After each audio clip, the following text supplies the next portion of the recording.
जुड़ चुके हैं, group captain UK Devnath defence expert के तौर पर जुड़ चुके हैं। इसके साथ ही अरविंद सिंह तेजावत विदेश मामलों की जानकार भी हमारे साथ जुड़े हुए हैं। आप दोनों का इस चर्चा में बहुत स्वागत है सर। सबसे पहले मैं आपके पास आऊंगी group captain UK Devnath sir.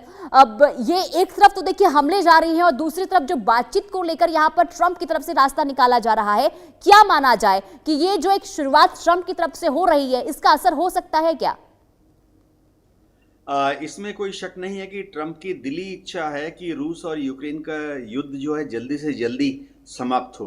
बहुत बड़ी वजह है कि इस युद्ध में पिछले 3 साल में ट्रंप का खुद का ही दावा है कि 350 बिलियन डॉलर से ज्यादा सहायता, खासतौर से अस्त्र शस्त्र, हथियार, गोला बारूद अमेरिका और नेटो देश यूक्रेन को दे चुके हैं।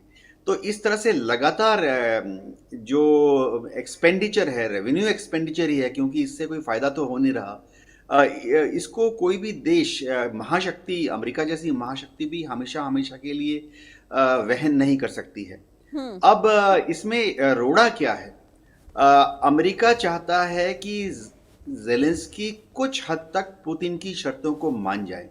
पुतिन क्या चाहते हैं? पुतिन चाहते हैं कि जो पूर्वी दोनबास का एरिया है, जो रूस ऑलरेडी जीत चुका है, दोनेत्स्क, लुहांस्क, ज़ेपोरोजिया, खेरसोन और क्राइमिया तो 2015 में ही जीत चुका था, वो रूस के साथ ही रहे।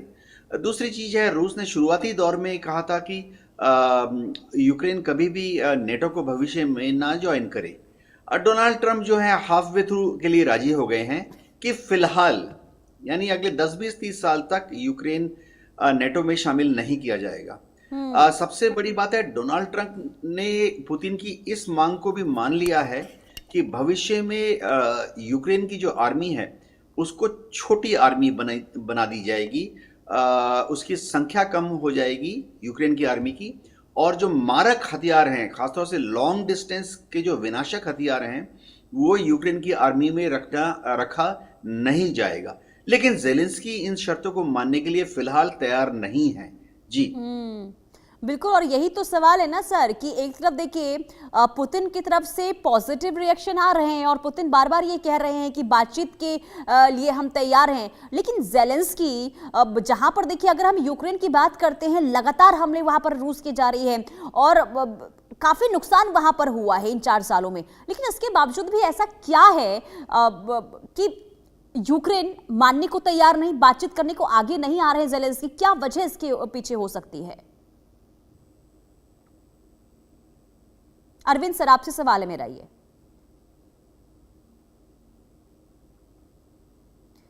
आपकी आवाज नहीं आ रही अरविंद सर, अपनी माइक को अनम्यूट कीजिए।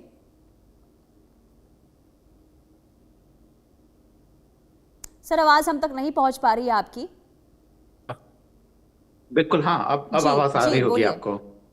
जी, इसके पीछे तो वजह साफ है। दरअसल हम क्या है कि जो पूरा यूक्रेन का जो मसला हम लोग जो समझ रहे हैं, वो हम दरअसल वेस्ट के चश्मे से देख रहे हैं। जो शर्तें जिसके लिए डोनाल्ड ट्रंप साहब राजी हुए हैं, इसके पीछे वजह यह है कि वो यूक्रेन को पूरी तरीके से डिपेंडेंट बना देना चाहते हैं अमेरिका पे, ताकि बाद में खुद यूक्रेन का अच्छे से शोषण किया जा सके और उसका दोहन किया जा सके।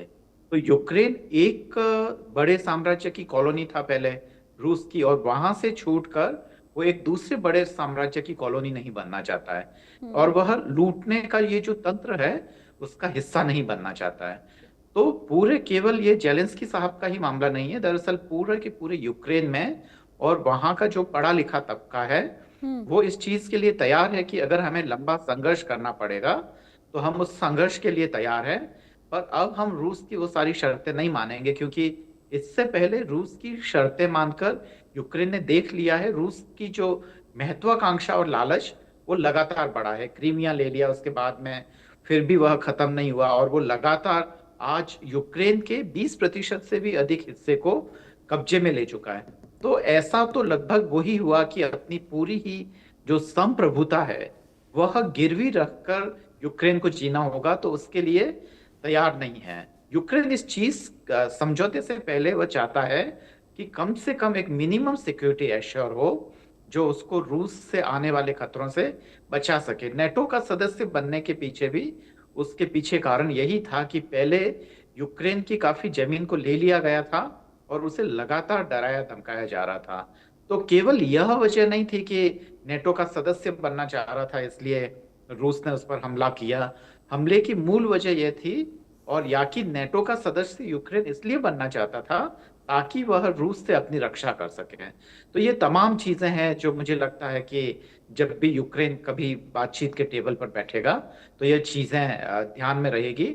मुख्य मुद्दा जो है वह संप्रभुता का है, और यह है कि सोवियत संघ के जमाने से ही यूक्रेन के साथ जो सौतेला व्यवहार हुआ है, और अभी भी जो रूस जो है उस पे कब्जा करना चाहता है, उसके संसाधनों का दोहन करना चाहता है, यूक्रेनी जनता उसके लिए तैयार नहीं है। जी बिल्कुल, लेकिन over UK to you. Devnath sir जरा ये भी समझाइए, क्योंकि जो ये 8 सूत्रीय प्लान तैयार हुआ है अमेरिका की तरफ से, वो क्या 28 माफी चाहूंगी 28 सूत्रीय प्लान, उसमें क्या हो सकती है, क्या प्लानिंग की गई होगी?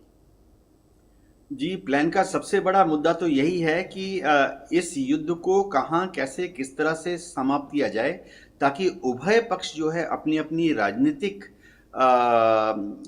भविष्य को बचा सके। देखिए, पुतिन को भी मालूम है कि अगर यह युद्ध इस तरह से खत्म हुआ जिसमें कि रूस को और रूस के लोगों को, खासतौर से रूस में क्रेमलिन में जो टॉप पॉलिटिशियंस हैं, आर्मी के टॉप कमांडर्स हैं, उनको नहीं लगना चाहिए कि पुतिन झुक गए। इसी तरह से इस युद्ध को इस तरह से खत्म करना पड़ेगा कि जेलेंस्की जो हैं, उनकी जो सपोर्ट बेस है उसको भी लगना नहीं चाहिए कि जेलेंस्की ने अमेरिका के दबाव में या पुतिन के दबाव में आकर आत्मसमर्थन कर दिया है। देखिए, जैसे ही ये युद्ध खत्म होगा, शायद 2026 में ही यूक्रेन में इलेक्शन होंगे, तो उस इलेक्शन के दौरान यह बहुत इंपॉर्टेंट मुद्दा होगा कि क्या जेलेंस्की ने देश के सम्मान को बचाने में समर्थ हो गए। तो उनकी जो सपोर्ट बेस है, अगर उसे लगेगा कि नहीं, जेलेंस्की ने मजबूती से यूक्रेन के सम्मान को बचाने में कामयाब नहीं हो गए, तो फिर जेलेंस्की के पॉलिटिकल करियर का अंत हो सकता है। अब इसमें डोनाल्ड ट्रंप जो हैं वो दोनों तरफ बैलेंसिंग एक्ट करने की चेष्टा कर रहे हैं। बैलेंसिंग एक्ट में क्या है? सबसे पहले डोनाल्ड ट्रंप क्या कोशिश कर रहे हैं कि जेलेंस्की मान जाएं। देखिए, रूस बार बार हमले करता है और एक पॉज करता है, ये देखना पड़ेगा कि रूस हमले करता है फिर कुछ दिनों का एक पॉज दे रहा है। इस पॉज का मतलब क्या है मिलिट्री शब्दों में? कि वो यूक्रेन को और डोनाल्ड ट्रंप को मौका दे रहा है कि आप शांति के लिए आके बातचीत कीजिए। जबकि यूक्रेन क्या करता है कि जब भी रशिया हमला करता है तो तुरंत एक काउंटर अटैक करता है। बिल्कुल। यूक्रेन के पास ड्रोन्स की कोई कमी नहीं है। यूक्रेन के पास लंबी दूरी तक मारने वाले, जो जमीन से जमीन पर मार करने वाले रॉकेट्स मिसाइल्स हैं, उसकी कमी नहीं है। एटाकमस मिसाइल है। तो तुरंत जेलेंस्की अपनी फौज को आदेश देते हैं कि काउंटर अटैक करो, और वो फिर रूस के अंदर घुस के 200-300 किलोमीटर, कई बार मॉस्को तक पहुंचकर नुकसान पहुंचाते हैं। तो और ऐसा एक चीज और भी सर देखी गई है, अपनी देवनाथ सर, एक चीज और भी देखी गई है कि अब तक जो 4 सालों में युद्ध जारी है उसमें रूस की तरफ से बातचीत के जरिए हल निकालने की बात तो होती है, लेकिन यूक्रेन अभी तक, यानी कि जेलेंस्की अभी तक फ्रंट फुट पे आकर बातचीत को लेकर कोई बात इसे लेकर करते हुए नजर नहीं आए हैं। जी हाँ पुनीता जी, ये समझना पड़ेगा, सब डोनाल्ड ट्रंप भी जानते हैं, पुतिन भी जानते हैं कि अगर जो जैसे जो पूर्वी दोनबास है, जैसे अरविंद शेखावत तेजावत जी बोल रहे थे कि 20% से ज्यादा हिस्सा दोनेत्स्क, लुहांस्क, ज़ेपोरोजिया, खेरसोन, अगर जेलेंस्की ने ये सरेंडर कर दिया रूस के साथ, तो फिर जेलेंस्की का पॉलिटिकल करियर खत्म हो जाएगा। और ना सिर्फ जेलेंस्की का पॉलिटिकल करियर खत्म हो जाएगा, वरन जेलेंस्की की जगह पे जो आएंगे इलेक्शन के बाद, वो भी इन 4 प्रांतों को युद्ध करके वापस नहीं ले पाएंगे, क्योंकि एक बार युद्ध विराम हो गया तो फिर से उस युद्ध को चालू करना असंभव है। तो जेलेंस्की का जो विरोधी ग्रुप है, देखिए